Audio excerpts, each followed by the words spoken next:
Boa tarde para quem já almoçou e bom dia para quem ainda não almoçou, que é o meu caso. Vamos lá para nossa live diária e eu vou colocar aqui o tema porque está interessantíssimo. Esse tema é maravilhoso. Eu vou contar aqui para vocês como saber variar as terapias, as brincadeiras, os brinquedos para manter a criança engajada nesse atendimento. Então, eu vou até colocar aqui como variar as brincadeiras para manter a criança engajada. E assim, enquanto vocês vão entrando, já fica fixada. Chamem outros profissionais que vocês conhecem, outras pessoas que tenham contato com crianças que tenham dificuldades na fala. Como variar as terapias na brincadeira para manter a criança engajada.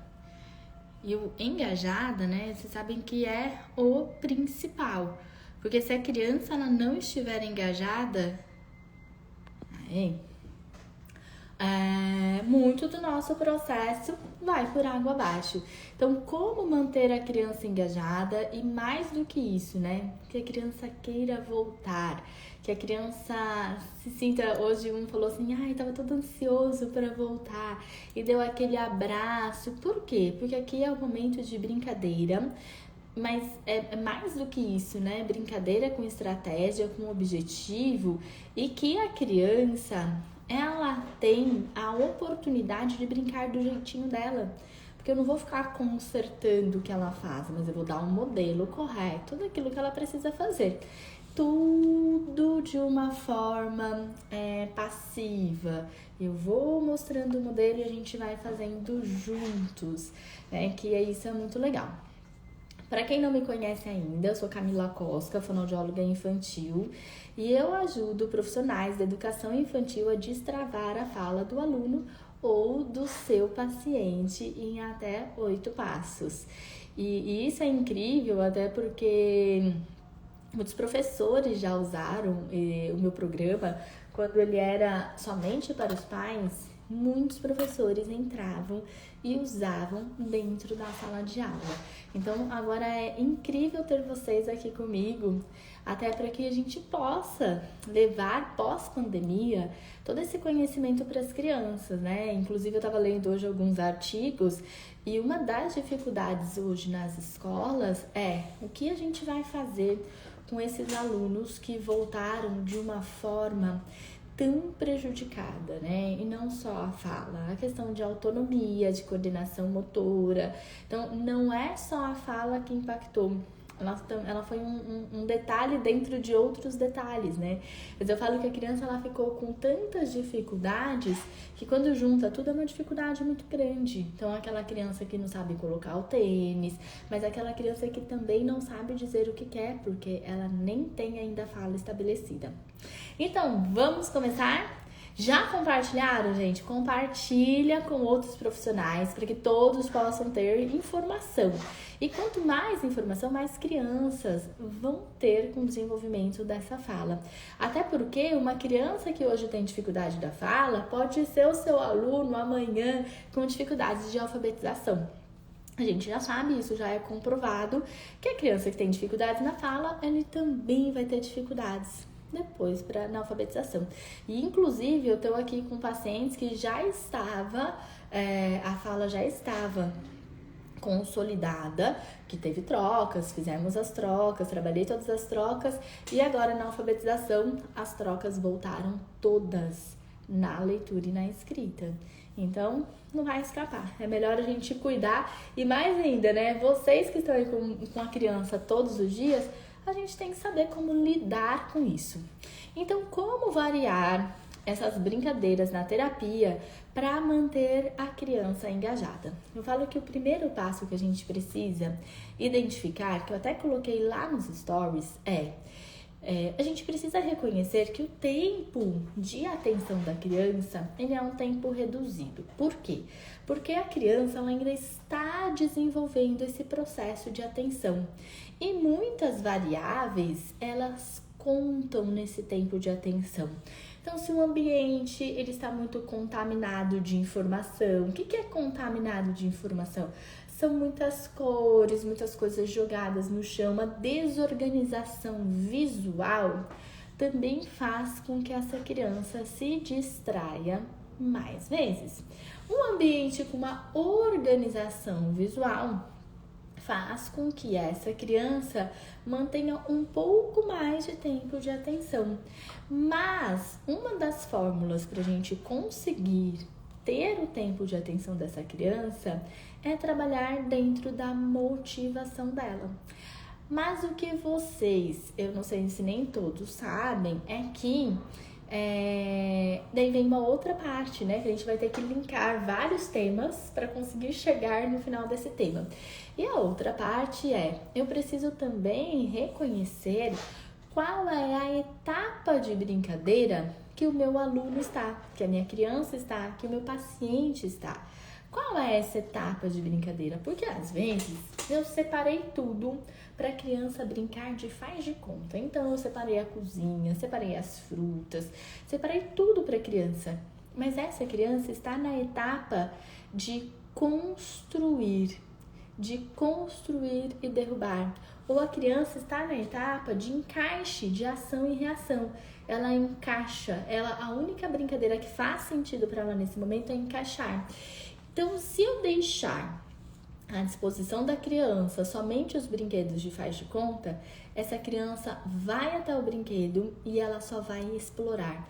E quando ela só explora, não tem aprendizagem. Só tem aprendizagem quando a criança fica ali realmente alguns minutos nessa brincadeira. E mais do que isso, né? Pode ser que a brincadeira que eu acho legal e que eu acho que vai ser boa para essa criança não é a brincadeira que a criança quer. Não é a brincadeira que a criança quer engajar nesse momento. E ela vai dar pistas de comportamento para que a gente troque a brincadeira. Então essa criança, ela joga brinquedos no chão, ela não sabe falar ainda. Então o que ela faz? Ela joga. Sabe quando você começa a brincadeira e de repente ela joga? Por quê? Ela quer te dizer: quero trocar de brincadeira, essa eu não quero mais. Ontem aconteceu o paciente de começar a apertar, era uma caixa registradora, porque a gente estava fazendo compras e estava tudo engajado na brincadeira, um tempo de atenção bom, mas ainda com uma fala, o início de fala prejudicado. Então estamos trabalhando isso, que a criança tem que dar o início de fala. E ele não soube dizer que ele queria trocar de brincadeira. O que ele começou a fazer? Apertar bem forte, fora de funcionalidade, fora da função, todos os botões da caixa registradora. E aí, nós vamos dar um modelo para essa criança. Você quer guardar e pegar outro brinquedo? E sempre de uma fala muito tranquila, de uma fala pausada, lentificada, para que a criança possa fazer a conexão. A criança que ela tem uma dificuldade de fala, se você falar muito rápido para ela, ela não vai entender. Ela vai falar: o que você disse? Por quê? Porque ela tem dificuldade de conectar essas palavras uma na outra e fazer essa interpretação. E olha só a diferente, eu não falei pra ela: não faz isso, não aperta assim. Não, por quê? Porque eu estou interpretando o comportamento dele. Eu precisei interpretar. E essa parte de interpretar, somos nós quem vamos dar, porque a criança, ela não sabe contar pra gente. Se ela soubesse, ela já teria contado, né? Então, se ela não contou, porque ela não sabe. Porque a criança, ela mostra tudo aquilo que ela sabe. Então, somos nós quem vamos interpretar e contar para a criança aquela atitude dela, o que ela quis dizer, né? E as crianças, elas não vai aprender no mesmo dia, mas repetidas vezes, essa criança vai desenvolver esse momento onde ela consegue aprender. E depois que a gente conseguir preparar, né, toda aquela etapa, que eu consigo reconhecer as etapas das brincadeiras, o que eu vou deixar mas não na altura da criança, tá? Nas terapias e até em sala de aula, não tudo na altura da criança. Mas quando eu quiser trabalhar, né, alguma coisa específica com a criança, eu vou deixar acima da criança, onde eu já começo nessa primeira etapa de brincadeira, a criança pedindo o brinquedo que ela quer. Então a criança vem, ela tem que apontar aquilo que ela quer para que eu possa verbalizar para ela o nome do brinquedo. Então às vezes ela quer o carro, ela aponta carro. Então tudo aquilo que a criança faz aqui, ele é interpretado. Por isso que ele fala assim, mas por que evolui? Porque ela tem a interpretação. Em cada ação dela existe uma interpretação. Mas eu tenho que separar os brinquedos que façam parte da etapa da brincadeira da criança. Não adianta eu separar um brinquedo que não faz parte da etapa da criança. E uma dessas, principalmente para criança que vem para avaliação, eu também já separo tudo que faz parte da etapa da criança. Geralmente, eu também não deixo o armário aberto. Por quê? Porque apesar de estar tudo organizado, com categorias, né? Cada coisa, cada brinquedo numa caixa, todos os carrinhos numa caixa, todos os legumes em outra, a criança, quando ela vê aquele armário cheio de brinquedos, ela se perde. Porque a criança, ela não tem discernimento para fazer essas escolhas, né? A criança, ela consegue fazer escolhas no máximo com 2 opções. Então eu dou para ela, eu já separo essas 2 opções. Tem 2 brinquedos de encaixe, tem 2 opções. Brinquedos de abrir e fechar para crianças até 1 ano e 6 meses.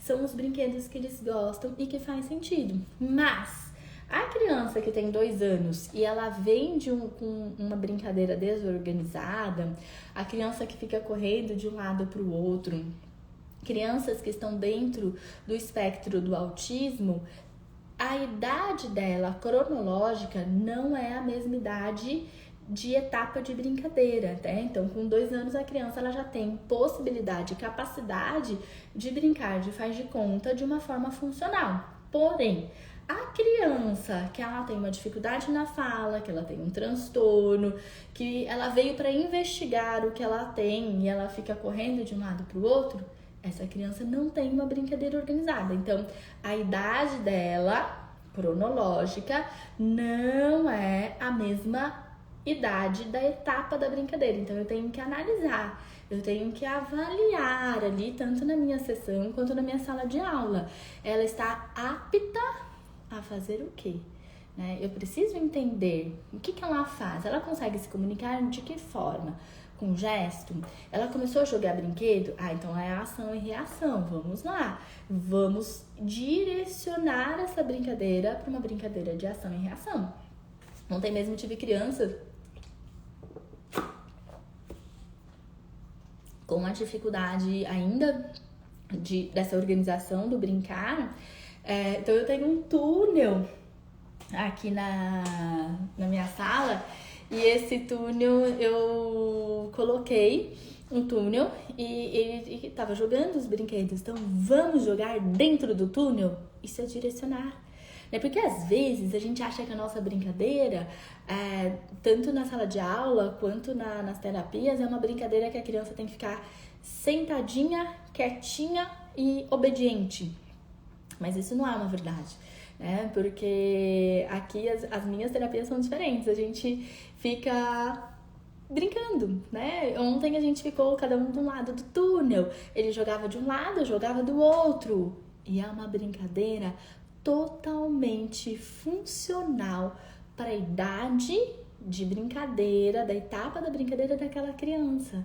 E daí, vem, joga, e daí tinham vários dedoches, e agora joga o piu-piu. Cadê o piu-piu? Vem, piu-piu! Olha só, dei comandos, fiz modelos de onomatopeias, fiz gestos, nomeei e ele teve que identificar.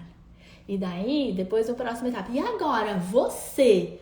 Qual você quer? Tem aqui o macaco e o elefante. Qual? E ele jogou. Então, é uma criança que chegou pra mim com ecolalia. Ele só repetia aquilo que eu falava. Então, se eu perguntasse para ele, qual você quer, macaco ou elefante? Ele falava macaco e elefante.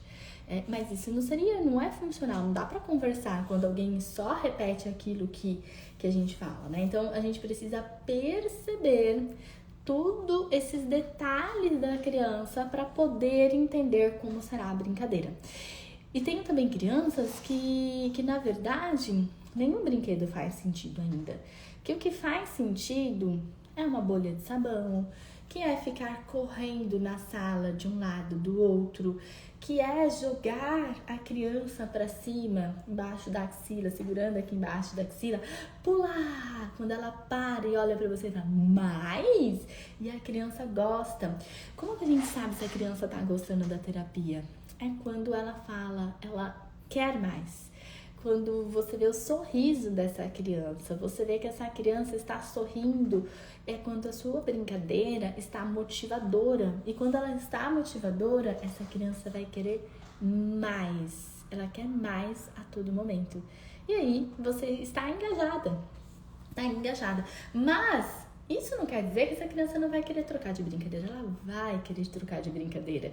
E às vezes a gente precisa finalizar, aqui acontece muito, eu tenho que finalizar a brincadeira, porque daí eles ficam tanto tempo na brincadeira que a gente já não tem mais o que fazer nessa brincadeira. Então eu trago outros agora mais uma vez pra gente trocar de brinquedo, que é quando eu entro também, uma vez você escolhe, uma vez eu escolho. Por quê? Porque também só ficar na mesma brincadeira a sessão inteira também não é legal, para que ela não fique aquela brincadeira repetitiva. Até assim, o momento que a brincadeira ela está fluindo, se é um Lego, eu vou construir a casa, depois eu construir o carro, construir o trem, vamos fazer aqui os alimentos e agora vamos comer, entrou, saiu. Quando essa brincadeira tem todo esse fechamento, né?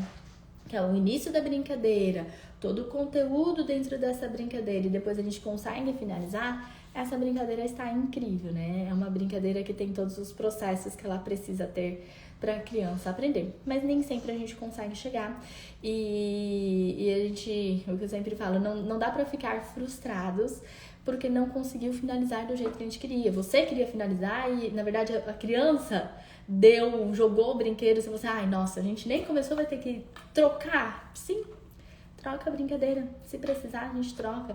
E a gente troca quantas vezes for necessário para manter essa criança engajada, né? Mas a gente precisa identificar, e aí é um processo de investigação, qual é a brincadeira que traz o sorriso dessa criança.